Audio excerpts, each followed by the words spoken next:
Beijing has accused Washington of triggering the largest scale trade war in history as the conflict over tariffs between the world's two biggest economies sharply escalated, with the Trump administration firing the first official shots.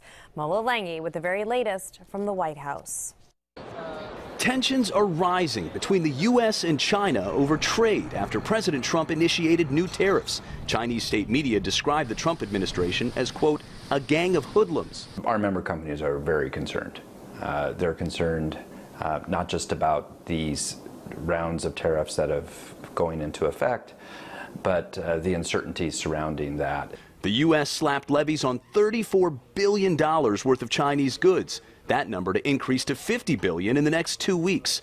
China says it had no choice but to strike back, matching those tariffs on U.S. products, adding necessary counterattacks are now in place.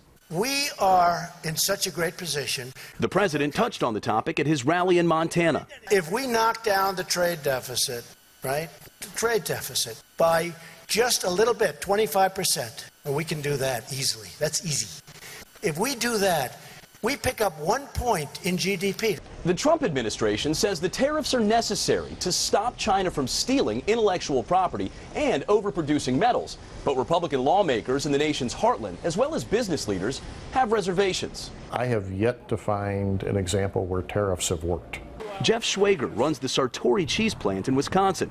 He says the president's trade moves will cost him millions. And dairy farmer Stacy Lindbergh, who voted for the president, told our Dean Reynolds she has her own concerns. Do you think he created an issue that wasn't really an issue from your point of view? Right now, yes, and in hindsight, yes. The U.S. Chamber of Commerce says retaliatory tariffs threaten about $1 billion worth of Wisconsin's exports. Mola Langi reporting for WJZ, the White House.